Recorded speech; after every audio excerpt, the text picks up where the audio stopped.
Assalamualaikum warahmatullahi wabarakatuh. Pagi berikutnya, ketika matahari mulai merayap naik di balik bukit, Nyi Roro Kidul melangkah keluar dari gubuk kecil Jaya.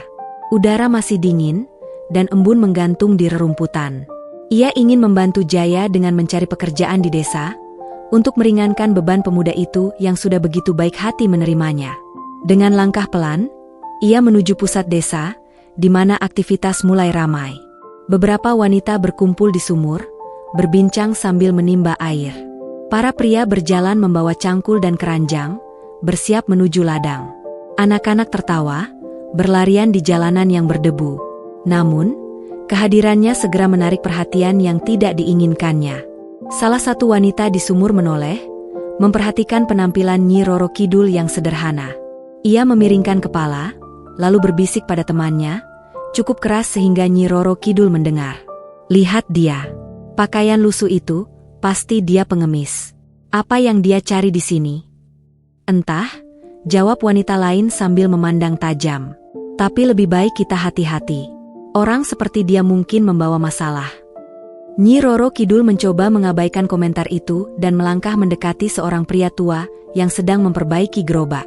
Permisi, ucapnya lembut. Apakah saya bisa membantu dengan sesuatu? Saya tidak meminta banyak, hanya tempat untuk bekerja.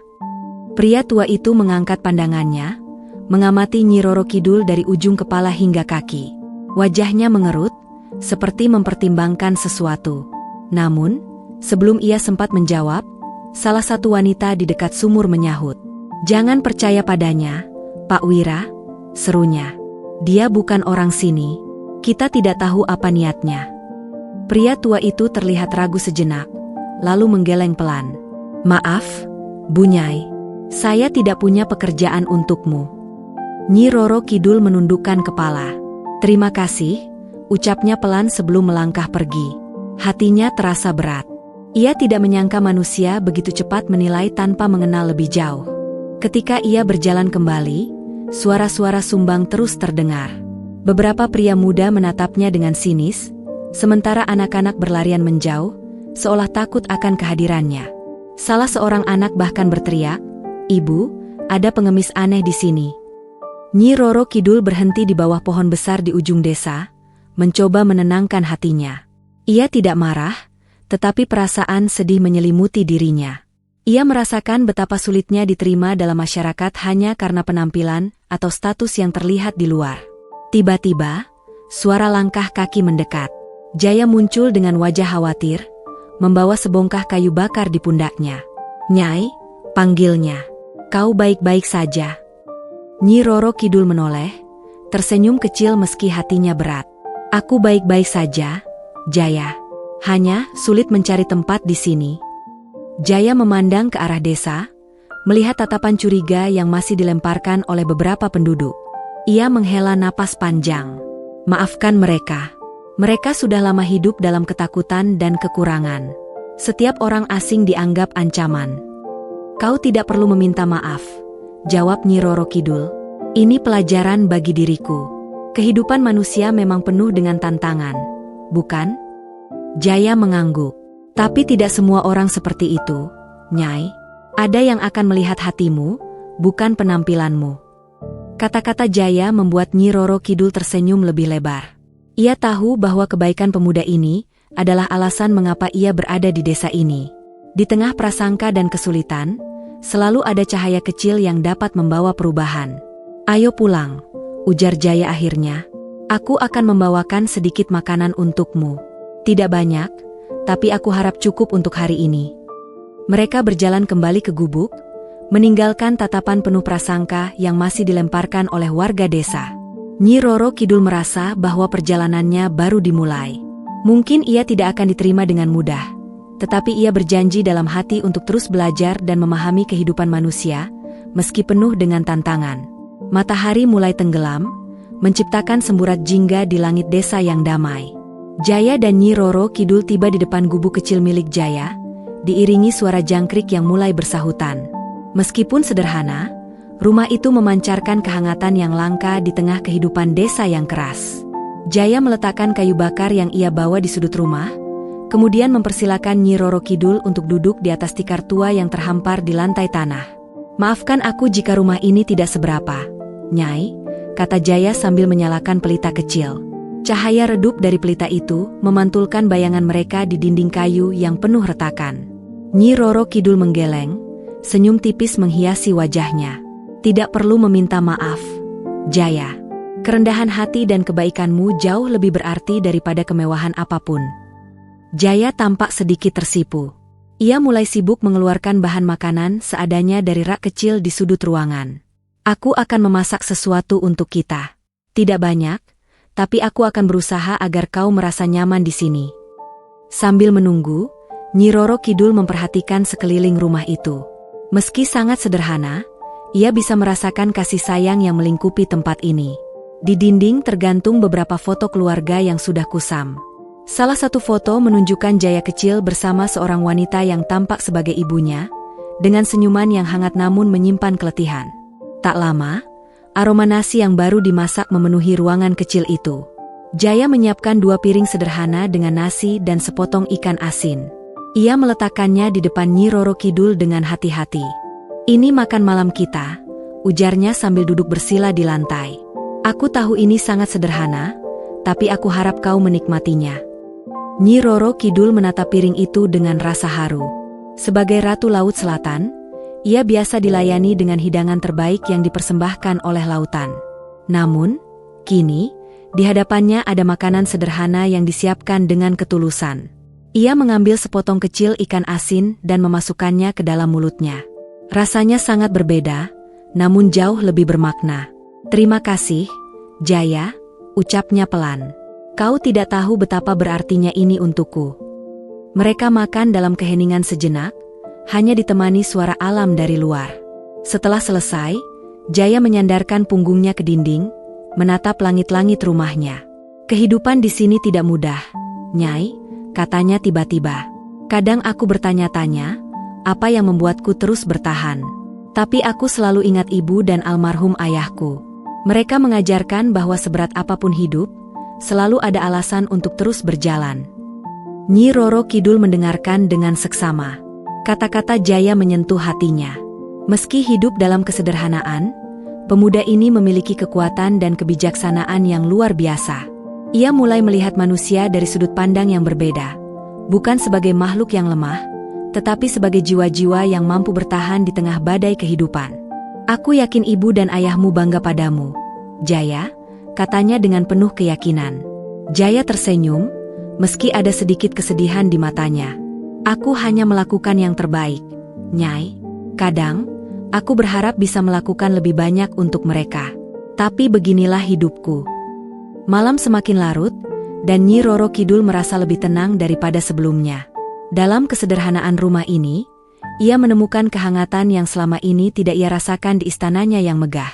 Ia memutuskan bahwa perjalanannya di desa ini bukan hanya untuk belajar, tetapi juga untuk memberikan sesuatu yang berarti. "Jaya," katanya sambil menatap pemuda itu dengan serius, "kau adalah orang yang istimewa. Kau mengingatkanku pada kekuatan sejati manusia, ketulusan hati dan semangat yang tak pernah padam." Jaya tertawa kecil, merasa malu dengan pujian itu. "Aku hanya melakukan apa yang menurutku benar." Ketika pelita mulai redup, Jaya menunjukkan tempat tidur sederhana di sudut rumah untuk Nyi Roro Kidul. "Kau bisa beristirahat di sini, Nyai. Aku akan tidur di luar." "Tidak perlu," jawab Nyi Roro Kidul. "Kau sudah sangat baik padaku. Biarkan aku berbagi kesederhanaan ini denganmu." Jaya tersenyum, lalu keluar sebentar untuk memastikan pintu rumah terkunci. Malam itu, di bawah atap gubuk yang sederhana, Nyi Roro Kidul merasa lebih dekat dengan manusia, lebih memahami kehidupan mereka, dan lebih menghargai apa yang disebut sebagai kemanusiaan. Pagi itu, sinar matahari mengintip melalui celah-celah atap gubuk Jaya, membangunkan Nyi Roro Kidul dari tidur yang tidak biasa baginya. Ia membuka mata perlahan, merasakan dinginnya lantai tanah di bawah tikar yang tipis. Meski sederhana, tidur di rumah Jaya memberikan rasa nyaman yang tak ia duga. Di luar, suara ayam berkokok bersahutan, tanda hari baru dimulai. Nyi Roro Kidul bangkit dan melangkah keluar, di mana ia melihat Jaya tengah sibuk menimba air di sumur yang terletak tak jauh dari rumah. Wajah pemuda itu dipenuhi semangat, meski tubuhnya kurus dan lelah. "Selamat pagi, Nyai," sapa Jaya dengan senyuman hangat. "Kau bangun lebih awal dari yang kuduga." "Selamat pagi, Jaya," jawab Nyi Roro Kidul sambil tersenyum. "Aku ingin membantu, jika kau mengizinkan." Jaya tertawa kecil, seolah menganggap tawaran itu lucu. "Tidak perlu, Nyai. Kau tamu di rumahku. Biarkan aku yang bekerja." Namun, Nyi Roro Kidul bersikeras. Ia mengambil ember dari tangan Jaya dan mulai menimba air. Awalnya, ia merasa pekerjaan itu cukup mudah. Namun tak lama kemudian, ia mulai merasakan beratnya beban ember yang terisi penuh. Tangan dan lengannya yang dulu terbiasa memegang mahkota kini gemetar karena tugas sederhana ini. Jaya memperhatikan dari samping, sedikit heran namun terhibur. "Nyai, kau tidak perlu memaksakan diri. Aku bisa melakukannya." "Tidak, Jaya," jawab Nyi Roro Kidul sambil mengatur napas. "Aku ingin merasakan seperti apa kehidupanmu. Aku ingin belajar." Setelah beberapa kali mencoba, akhirnya Nyi Roro Kidul berhasil mengangkat ember penuh air ke tepi sumur. Ia merasa puas, meski tubuhnya terasa lelah. Dari sana, ia mengikuti Jaya ke ladang, tempat pemuda itu bekerja mencangkul tanah yang keras. Ia memperhatikan setiap gerakan Jaya, mengamati bagaimana pemuda itu dengan sabar mengolah lahan yang tampak tandus. "Setiap hari seperti ini, Jaya?" tanya Nyi Roro Kidul sambil menyeka keringat yang mulai membasahi dahinya. "Ya," jawab Jaya dengan nada ringan. "Tidak selalu mudah, tapi ini yang harus dilakukan. Jika aku tidak bekerja, keluargaku tidak bisa makan." Mendengar itu, hati Nyi Roro Kidul tersentuh. Ia mulai menyadari bahwa kehidupan manusia tidak hanya tentang bertahan hidup, tetapi juga tentang ketekunan, kerja keras, dan harapan. Ia, yang selama ini dikelilingi oleh kenyamanan dan kekuasaan, merasa kecil di hadapan semangat Jaya. Setelah beberapa jam bekerja di ladang, mereka kembali ke gubuk dengan membawa hasil panen seadanya. Nyi Roro Kidul membantu Jaya memasak, belajar bagaimana mengolah bahan sederhana menjadi makanan yang layak. Meski awalnya canggung, ia mulai menikmati setiap prosesnya, mulai dari membersihkan sayur hingga menyalakan api. "Kehidupan ini tidak seburuk yang aku bayangkan," gumam Nyi Roro Kidul sambil tersenyum. "Karena kau melihatnya dengan hati yang terbuka," balas Jaya. "Jika kau hanya fokus pada kekurangan, kau tidak akan pernah melihat keindahannya." Kata-kata itu menjadi pelajaran berharga bagi Nyi Roro Kidul.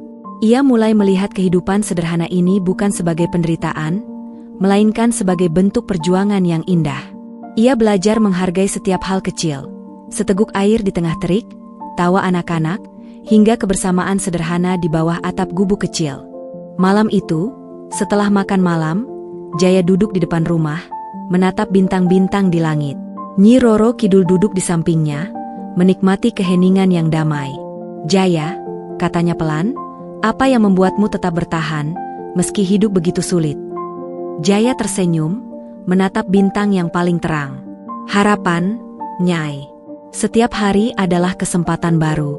Selama kita masih hidup, selalu ada sesuatu yang bisa diperjuangkan." Jawaban itu membuat Nyi Roro Kidul terdiam. Ia merasa belajar lebih banyak tentang kehidupan manusia hanya dalam beberapa hari bersama Jaya, dibandingkan ratusan tahun ia memerintah lautan. Malam itu, di bawah langit penuh bintang, Nyi Roro Kidul merasa lebih dekat dengan manusia daripada sebelumnya. Ia tahu bahwa perjalanan ini baru awal, dan masih banyak yang harus ia pahami. Namun, untuk pertama kalinya, ia merasa benar-benar hidup. Hari itu, awan kelabu menggantung rendah di langit, membawa pertanda buruk. Angin dingin berembus melalui desa, membuat pohon-pohon bergoyang gelisah. Nyi Roro Kidul membantu Jaya di ladang ketika tiba-tiba, seorang anak kecil dari desa berlari tergopoh-gopoh ke arah mereka. "Jaya!" seru anak itu, napasnya terengah-engah. "Ibuku bilang kau harus segera pulang. Ada sesuatu yang buruk terjadi." Jaya tersentak, mencengkeram cangkul di tangannya. "Apa yang terjadi?" tanyanya cemas. "Ayahmu dia sakit parah," jawab anak itu sambil terisak. "Ibuku bilang kau harus segera ke rumah." Tanpa membuang waktu, Jaya melempar cangkulnya ke tanah dan berlari secepat mungkin menuju rumahnya, diikuti oleh Nyi Roro Kidul yang mencoba mengejarnya. Setibanya di rumah, mereka menemukan ayah Jaya terbaring lemah di atas tikar, tubuhnya gemetar, wajahnya pucat pasi. Sang ibu duduk di sampingnya, menangis sambil menggenggam tangannya. "Ayah," panggil Jaya sambil berlutut di samping ayahnya. "Apa yang terjadi?" Ayah Jaya membuka matanya perlahan, namun suaranya hampir tidak terdengar. "Maafkan aku, Nak, aku tidak bisa bertahan lebih lama lagi." "Jangan bicara seperti itu," balas Jaya dengan nada memohon. "Aku akan mencari tabib. Kau hanya perlu bertahan sedikit lagi, Ayah." Namun, di dalam hati kecilnya, Jaya tahu bahwa keluarganya tidak punya cukup uang untuk membayar tabib. Ia memandang Nyi Roro Kidul dengan tatapan putus asa. "Nyai, tolong aku. Apa yang harus aku lakukan?" Nyi Roro Kidul, yang selama ini menyembunyikan kekuatannya, merasa gelisah. Ia tahu ia bisa membantu, tapi mengungkapkan jati dirinya akan membuka rahasia besar yang ia coba lindungi. Namun, melihat penderitaan Jaya dan keluarganya, hatinya tidak tega. Sebelum ia sempat mengambil keputusan, ayah Jaya menarik napas terakhirnya. Suara isakan memenuhi ruangan kecil itu. Sang ibu terisak histeris, sementara Jaya memeluk tubuh ayahnya yang kini tak lagi bernyawa. "Ayah, tidak!" seru Jaya, air matanya mengalir deras. Nyi Roro Kidul berdiri di sudut ruangan, menyaksikan pemandangan yang memilukan itu. Untuk pertama kalinya dalam hidupnya, ia merasakan betapa besar rasa kehilangan yang dialami manusia. Meski hidupnya abadi, ia kini mengerti bahwa kehidupan manusia, meski singkat, memiliki kedalaman emosi yang luar biasa. Setelah malam tiba, dan kesedihan di rumah itu mulai mereda, Nyi Roro Kidul duduk bersama Jaya di depan rumah. Pemuda itu masih terlihat terpukul. Namun ia mencoba menenangkan ibunya yang tak henti menangis. "Jaya," panggil Nyi Roro Kidul pelan. "Aku tahu ini berat, tapi kau harus tetap kuat. Bukan hanya untuk dirimu sendiri, tapi juga untuk ibumu." Jaya mengangguk perlahan. "Aku tahu, Nyai, tapi rasanya sangat sulit. Ayah adalah segalanya bagi kami. Tanpanya, aku tidak tahu bagaimana kami akan bertahan." Nyi Roro Kidul menatap pemuda itu dengan mata penuh simpati. Ia ingin mengatakan sesuatu yang dapat memberikan kekuatan, namun ia tahu kata-kata saja tidak akan cukup. Dalam hatinya, ia memutuskan bahwa ia harus membantu Jaya, meskipun itu berarti mempertaruhkan rahasianya. Malam itu, setelah semua orang tertidur, Nyi Roro Kidul berdiri di depan rumah, memandang langit yang penuh bintang. Ia merasakan panggilan dari laut, kekuatan yang selama ini ia coba abaikan. Dengan perlahan, ia mengangkat tangannya, membiarkan angin malam membawa kekuatan samudra ke sekitarnya. "Ombak, dengarkan panggilanku," bisiknya pelan. "Bawakan kehidupan baru untuk keluarga ini. Berikan mereka harapan." Angin berhembus lebih kencang, dan cahaya bulan tampak lebih terang. Nyi Roro Kidul merasa kekuatan laut mengalir melalui dirinya, memberikan kehidupan dan harapan yang baru. Meski ia belum sepenuhnya menunjukkan siapa dirinya, ia tahu ini adalah langkah awal untuk memberikan yang terbaik bagi keluarga Jaya. Malam itu, angin laut yang lembut menyapu desa, membawa aroma asin yang menenangkan. Di dalam gubuk kecil Jaya, suara tangis sang ibu perlahan berubah menjadi napas yang tenang. Namun, tubuhnya tampak lemah, dan penyakit yang lama menggerogotinya semakin memperburuk keadaan. Jaya duduk di samping ibunya, menggenggam tangan wanita tua itu dengan penuh kekhawatiran. "Nyai," bisik Jaya pelan, menoleh ke arah Nyi Roro Kidul yang berdiri di sudut ruangan. "Aku tidak tahu apa lagi yang harus aku lakukan. Aku takut kehilangan dia seperti aku kehilangan ayah." Hati Nyi Roro Kidul terasa perih mendengar kata-kata itu. Ia tahu bahwa ini adalah momen yang menuntutnya untuk membuat keputusan besar.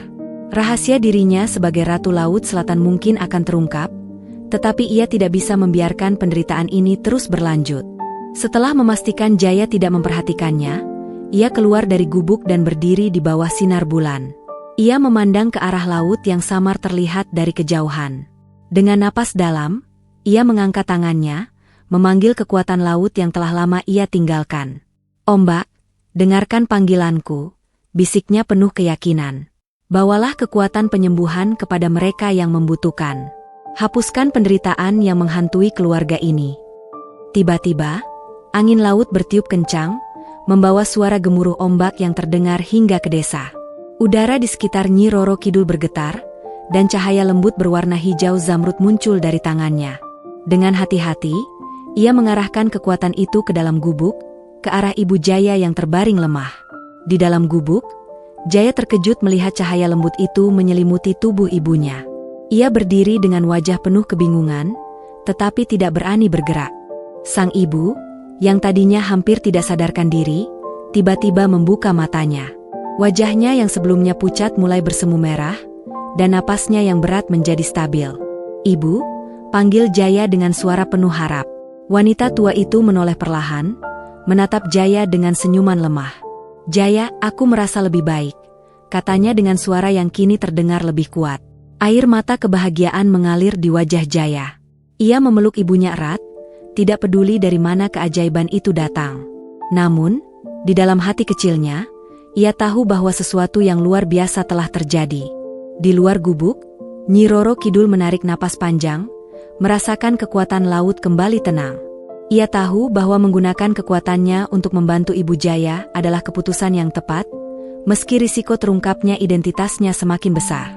Ketika Jaya keluar mencari udara segar, ia melihat Nyi Roro Kidul berdiri di bawah sinar bulan, wajahnya terlihat tenang namun penuh rahasia. "Nyai," panggilnya, masih diliputi emosi. "Entah bagaimana, keajaiban telah menyelamatkan ibuku. Aku tidak tahu bagaimana aku bisa berterima kasih padamu." Nyi Roro Kidul tersenyum tipis, lalu berkata dengan lembut, "Kadang, keajaiban datang dari tempat yang tidak kita duga, Jaya. Yang penting adalah kita percaya dan tidak pernah kehilangan harapan." Jaya mengangguk, meski ia merasa ada sesuatu yang lebih besar di balik kata-kata itu. Namun, ia memilih untuk tidak bertanya lebih jauh. Malam itu, rasa syukur memenuhi hatinya, membawa kedamaian yang telah lama hilang dari hidupnya. Keajaiban laut telah membawa harapan baru bagi keluarga Jaya. Namun, bagaimana jika rahasia besar Nyi Roro Kidul akhirnya terungkap? Apakah masyarakat desa akan menerima kenyataan, atau justru menjauhinya? Klik tombol like dan subscribe sekarang juga. Jangan lewatkan kisah-kisah penuh misteri dan inspirasi yang akan menggugah emosi dan pikiranmu. Tinggalkan komentar tentang apa yang paling menyentuh hatimu dari cerita ini, dan nantikan episode selanjutnya yang penuh kejutan. Sampai jumpa di video berikutnya.